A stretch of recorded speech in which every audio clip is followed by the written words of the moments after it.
Treasures. Treasures are, what do? We search for them, we accumulate them, and we're supposed to generously share them with others. So, I remember when I was growing up as a teenager, one of my sisters is here, Lisa, right now, so it's a good time to tell this story. So, there was a point in which you remember we were all teenagers, right? All of us together. And it was a riot in the morning, getting ready for school. It was a riot. Well, my dad and I, we had one bathroom downstairs. Things were fine. But Lisa, Susie, and Debbie had one bathroom together upstairs. And, one mirror in which they're trying to do curling irons and hair dryers and makeup and gels and tons of hairspray, because that was the 80s, so big hair, right? And there was some discussions sometimes, right? Many discussions, yeah. And sometimes they weren't discussions, they were more arguments or disagreements or elbowing one another. And at times it got pretty entertaining, and heated so much like you could pop popcorn with the air because it was so hot, right? It was fun. I used to like to go up, stairs, and at the edge of the top of the stairs just watch the entertainment, I remember too that Sue and Debbie, and their battles with clothes. So for my sisters, especially Sue and Debbie, they love clothes. I mean, they were teenagers, okay? So Debbie, who was the oldest, would come home and she'd have a new blouse. And she was so excited to wear this blouse. And the next day she goes to get the blouse and it's not there. And she's looking all over the place. I thought I said it here. So, and it's morning and she's getting ready for school, so she's freaking out and she's got to have that blouse. And then she looks over at Susie in the bathroom and Susie's wearing a blouse. And then inevitably I get to hear the word, Susie! And then Susie just, kind of forgot to tell her that she was going to borrow the blouse. Well, anyways, my point is this, is that when they were younger, one of the things that they treasured as teenagers was clothes. Not now as adults, but when they were teenagers. And I thought of that, treasures, and all the things that we treasure in this world when I look at today's gospel. So today's gospel from Mark 5 is the story of the synagogue official Jairus. What did he treasure? Who did he treasure? His daughter. Like a lot of you as parents, and rightly so, you treasure your sons and daughters. And you invest a lot in them. You sacrifice a great deal for them. And the more you sacrifice for them and invest in them over time, and the more they're with you, the more you treasure them. With your thoughts, with your attention, with your time, with your worries, with your prayers, everything. They are a treasure to you. They are a treasure to God too. A gift from God to you. So you treasured them. Well, that's Jairus. Jairus treasured his daughter, and she's about to die. So, of course, he goes to the person that he's heard about. Now, remember, he's a synagogue official, so he's probably not heard some good things about Jesus. But maybe he's also gone in secret to see him and to watch him, to hear him say and do incredible things. And so now that his daughter is sick, he'll do anything for her, including you would do anything for your children, including maybe losing his job because as a synagogue official, he's going to the one that they're after. But he pushes all that aside and help my daughter, please help my daughter. And Jesus goes with him. And Jesus not only heals his daughter of the sickness, Jesus raises her from the dead. And at that moment, we can only imagine that Jairus had a new treasure. It was Jesus. That he would treasure for all of his life. He went searching for him. He found him. And then, like all treasures in our lives, we're supposed to accumulate them, right? We're supposed to grow the treasure. So that love and affection and gratitude for Jesus grew over his life. And then, when it comes to especially the treasure of faith, we can only imagine how much and often he shared the greatest treasure of his life. Maybe first with his daughter. She was 12 years old. Maybe as she came through, she didn't know the sickness. Sometimes when you have a sickness and you're young, you just don't remember it. Or the sickness itself is so devastating that you just don't remember going through a lot of it. So see him telling his daughter over and over again, you were raised from the dead by this man. And how that must have then grown inside of her a love, an affection, a gratitude, a desire to want to be a part of his life. And the treasure grows. Not just inside of Jairus, but now in his daughter. But don't stop there. Because when we look at all of the apostles and many of the other disciples that were around Jesus, like Mary Magdalene, and we look at all of them, not just through the scriptures, but through history, because we know a lot about their lives after the scriptures were written. Every single one of them went out and shared the treasure of Jesus with others. Even under persecution, even under the threat of death. And in fact, many died martyrs because they treasured Jesus and didn't want to keep Jesus to themselves. They didn't want to hoard the treasure. And there was nothing in this world that was going to stop them from sharing Jesus because they loved others. And that's what we do with people that we love. We share the greatest gifts of our lives with them, like our children. Yet, like in Roman times, in many ways, we live in a time in which people are telling us when it comes to matters of faith, it is private. And some of us have even drank that Kool-Aid.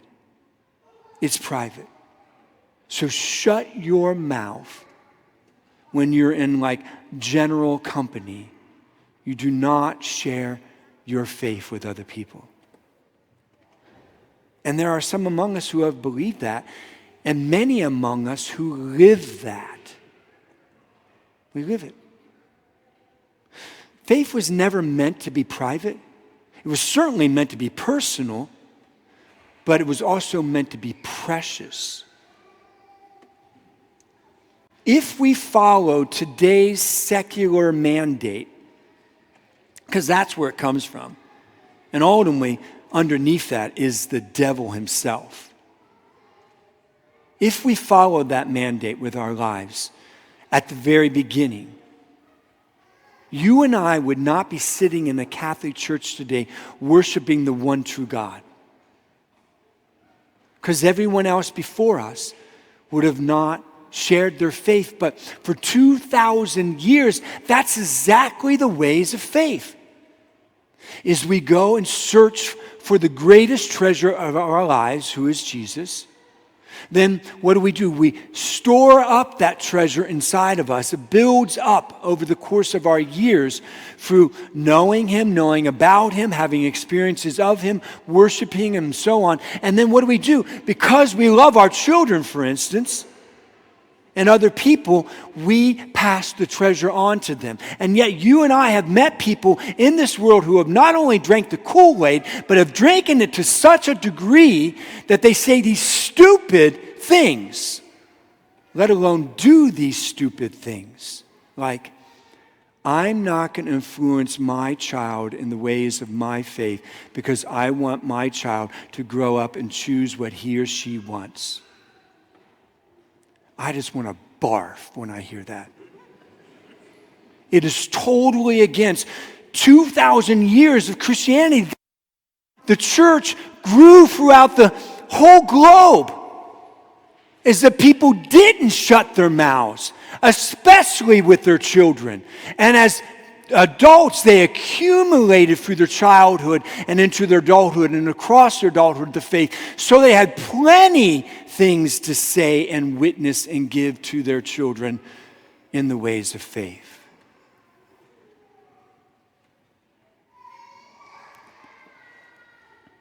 Pilgrimages.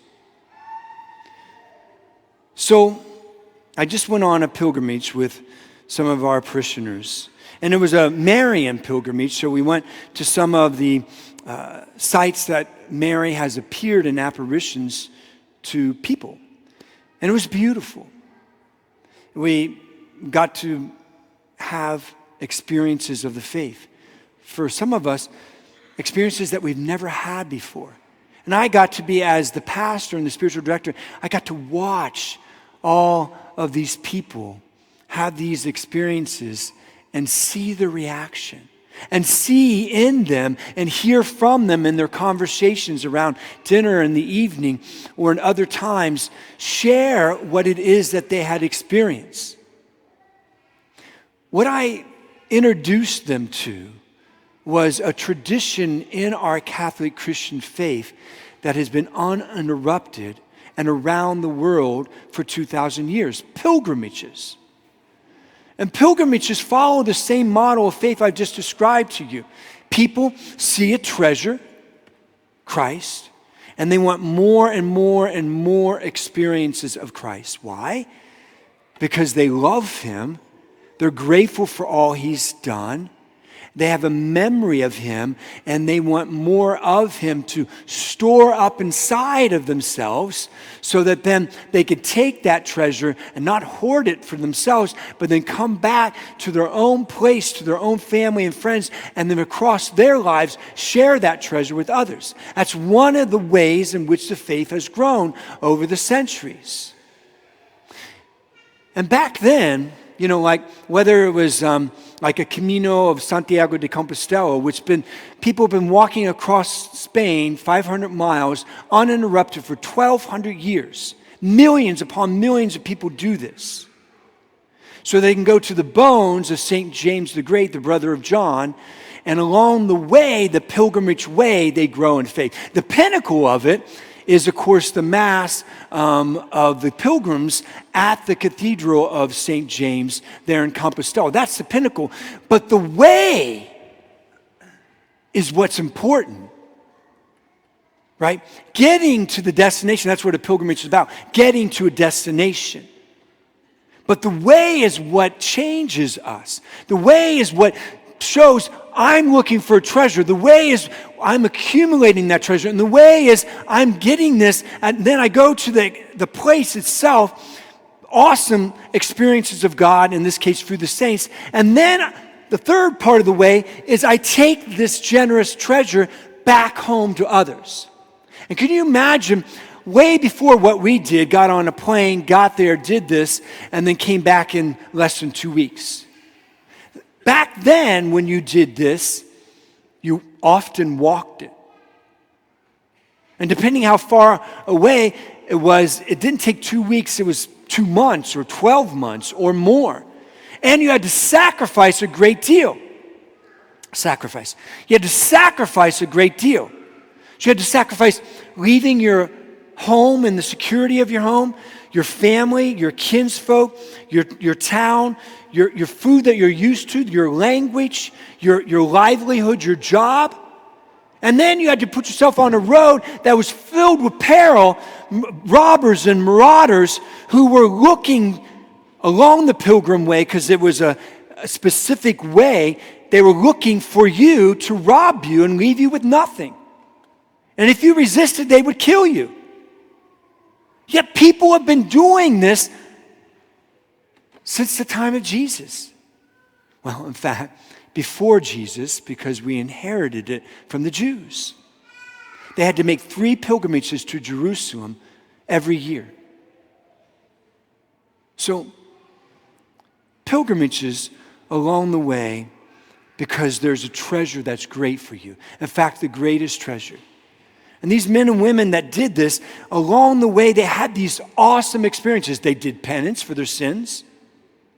They prayed along the way. There were pilgrimage churches in every town. They met a ton of people along the way. They worshiped God at Mass daily. They confessed their sins. And there's a host of other rituals and prayers and traditions. It takes too much time to talk about that can happen and does happen on these ancient ways. And then, when they come back from this pilgrimage, they come back to their children, they come back to their family, they come back to their neighbors and their friends, they come back to strangers, and for the rest of their lives, they talk about what happened on the pilgrimage way. And that's how that family and that entire town is converted and reverted and reverted and reverted and reverted, is evangelized and re-evangelized and re-evangelized and re-evangelized because they didn't keep their mouths shut. And they let nothing get in the way of storing up more and more treasure for themselves. So not they hoard it and keep it private and it's Jesus and me, but it is us together in this world. And let me tell you about my relationship with Christ and what happened to me. That is the pilgrim way. On my way home, I was on the plane and I was sitting next to a young woman, and she and I started sharing about our dreams. From 6th grade, now she said she was 4 years out of college because she had lived in France for 4 years. But before that, she lived in Atlanta. And in 6th grade, her older sister started studying French, and she was just fascinated by it. So she started studying French. And she did this for middle school and high school. And she just had this, she became like a Francophile. And she had this dream that she would live in France. So she went to college, and when she was done with college, she moved to France. And she's been there for 4 years. Moved around to small towns, rural areas, Parish, and so on. And she talked about it, living her dream. And everything that she said was about what she wanted and how she got what she wanted. And we left it there, and then I shared about what I wanted, what my dream was, and how, in my case, I started asking God to help me to want what He wanted. And then I started to want what He wanted, and I'm living my dream. And I'm fulfilled and happy.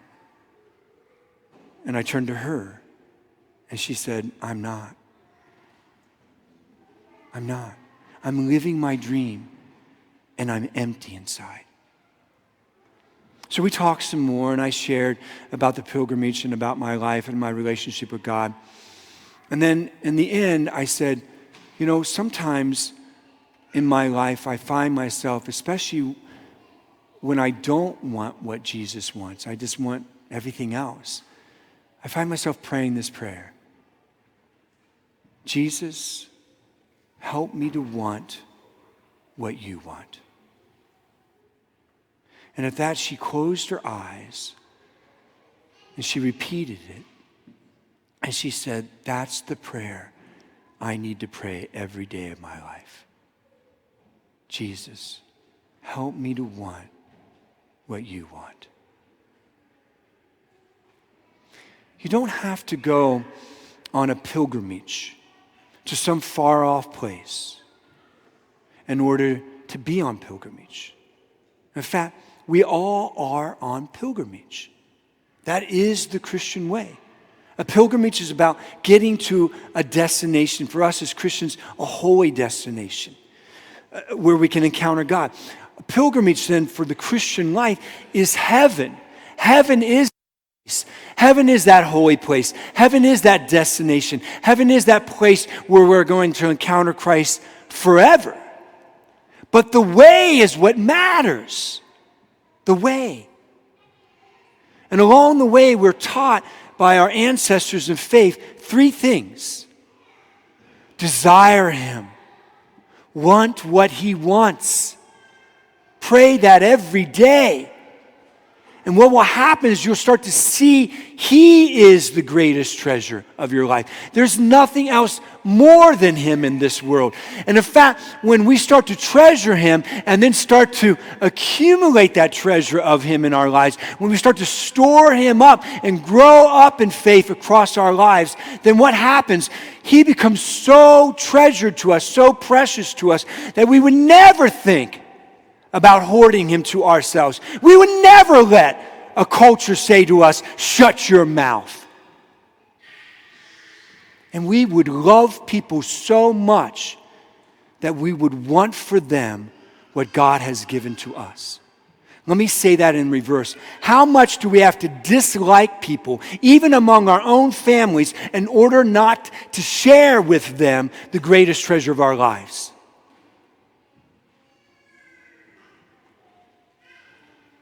The pilgrim way is as we accumulate our experiences of faith, like right here on Sunday morning, about ready to worship Him. The Scriptures open up to us and receive Him literally, His body, blood, soul, and divinity into our lives. The pilgrim way then is along the way to share Him with everyone else. So let me end with these questions. What's your greatest treasure? Who's your greatest treasure? And what are you going to do with your life to store up more and more of treasure of Him daily in your walk of life? And then, are you going to keep Him to yourself? Or are you going to share your greatest treasure with everyone you love the most and everyone else that God sits beside you?